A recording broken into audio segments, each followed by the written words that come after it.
খহনীয়া প্ৰতিৰোধৰ নামত পশ্চিম কাৰ্বি আংলঙৰ দাস বস্তিত চূড়ান্ত প্ৰশাসন গাঁওখনত থকা কপিলী নদীৰ খহনীয়া প্ৰতিৰোধৰ বাবে কেইডালমান বাঁহ পুতিয়েই দায়িত্ব সামৰিলে বিভাগীয় ঠিকাদাৰে অঞ্চলটোৰ খহনীয়া প্ৰতিৰোধৰ কোনো স্থায়ী সমাধান নকৰি আবণ্টিত পুঁজি উদৰস্থ কৰাৰ সন্দেহ গাঁওবাসীৰ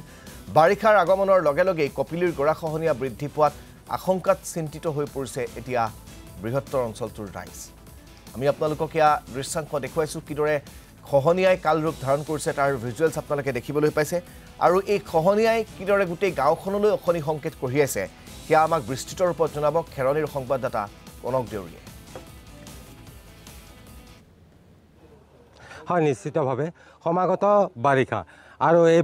বাৰিষাৰ প্ৰাকখনত মই দেখুৱাবলৈ যত্ন কৰিছোঁ যি গৰাখহনীয়া ৰোধৰ এক আজব নমুনা এই মুহূৰ্তত মই উপস্থিত আছোঁ পশ্চিম কাৰ্বি আংলঙৰ খেৰণী দাস বস্তিত উল্লেখ কৰিব লাগিব যি দাস বস্তি আছে এই দাস বস্তি হৈছে বানে গৰকা এটা অঞ্চল সমান্তৰালকৈ ক'ব লাগিব গৰাখহনীয়াই এক ভীষণ সমস্যাৰ সৃষ্টি কৰা দেখিবলৈ পোৱা গৈছে গাঁওখনত আৰু এই মুহূৰ্তত মোক সহযোগী সতীৰ্থই দেখুৱাব ইয়াৰ সামগ্ৰিক দৃশ্য আৰু পৰিৱেশ আপুনি যদি চাই লক্ষ্য কৰক মন কৰক এই দৃশ্যলৈ এয়া হৈছে গৰাখহনীয়া ৰোধৰ এক ব্যৱস্থা দেখিবলৈ পোৱা গৈছে যি কপিলী নৈ আছে গাঁওখনৰ কাষেৰে বৈ যোৱা যি কপিলী নৈ এই কপিলী নৈ কাষত এনেদৰে আচলতে গৰাখহনীয়া ৰোধৰ বাবে কেইডালমান বাঁহ পুতি এনেদৰে খহনীয়া ৰোধৰ ব্যৱস্থা কৰা দেখিবলৈ পোৱা গৈছে বিগত সময়ছোৱাত আচলতে ক'ব লাগিব যি বানপানীৰ সময়ত আচলতে বানপানীৰ সমান্তৰালকৈ যি খহনীয়া আছে খহনীয়াৰ কাৰণে আচলতে এক হাহাকাৰ পৰিস্থিতিৰ সৃষ্টি হয় এই গাঁওখনত সমান্তৰালকৈ উল্লেখ কৰিব লাগিব বিগত আচলতে 10-15 বছৰৰ ভিতৰত আচলতে 10টাকৈ পৰিয়ালৰ যি বাসগৃহ আছে এই বাসগৃহ আচলতে খহনীয়াৰ ফলত কপিলী নৈৰ বুকুত যোৱা পৰিলক্ষিত হৈছিল আৰু এই মুহূৰ্তত দেখিবলৈ পোৱা গৈছে আচলতে এখন চৰকাৰী আঁচনিৰ অধীনত এনেদৰে আচলতে যি খহনীয়া ৰোধৰ বাবে বাঁহ বানা দেখিবলৈ পোৱা গৈছে 3টাকৈ স্থানত আচলতে খহনীয়া ৰোধৰ বাবে এনেদৰে বাঁহ বান্ধি ৰখা দেখিবলৈ পোৱা গৈছে কিন্তু দেখিবলৈ পোৱা গৈছে আচলতে এই বাঁহে আচলতে কিমান খহনীয়া ৰোধ কৰিব পাৰিব আৰু এই মুহূৰ্তত ইয়াৰ গাঁৱৰ লোক আছে মই তেখেতসকলৰ সৈতে কিছু কথা পাতিবলৈ যত্ন কৰিছোঁ দাদা দেখিছোঁ আপোনালোকৰ খহনীয়া ৰোধৰ বাবে ইয়াত ব্যৱস্থা গ্ৰহণ কৰা দেখিবলৈ পোৱা গৈছে কি ক'ব বিচাৰিব আচলতে নাই মই কি ক'ম আৰু ইয়াতে যোৱা প্লাডৰ সময় MLA ছাৰো আহিলে আহি পেলাই নিজে ক'লে নাই এইবিলাক আমি বেটাৰ কিবা ব্যৱস্থা কৰি দিম হয় এতিয়া এইটোৱে বেটাৰ হৈছে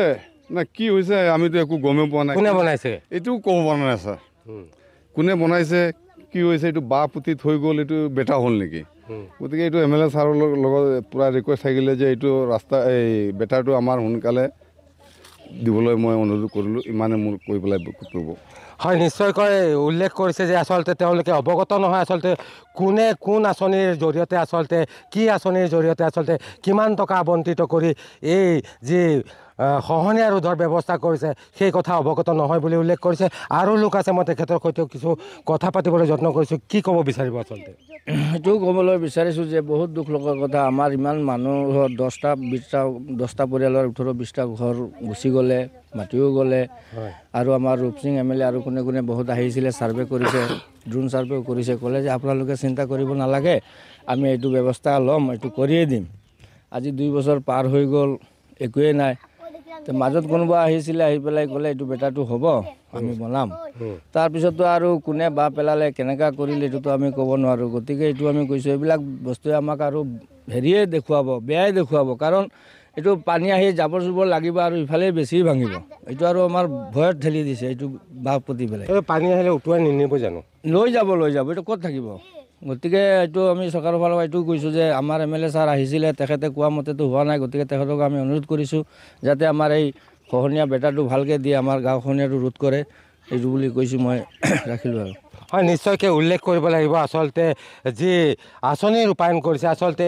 এই আঁচনিৰ জৰিয়তে যি খহনীয়া আছে এই খহনীয়া জানো ৰোধ কৰিব পাৰিব কিন্তু উল্লেখ কৰিব লাগিব এক ভেকু ভাওনাত পৰিণত হোৱা দেখিবলৈ পোৱা গৈছে আঁচনি ৰূপায়ণৰ ক্ষেত্ৰত আৰু উল্লেখ কৰিছে যি গাঁওবাসী আছে গাঁওবাসীয়ে ইতিমধ্যে উল্লেখ কৰিছে যে অনাগত সময়ত আচলতে বানপানী আহিলে যি তেওঁলোকে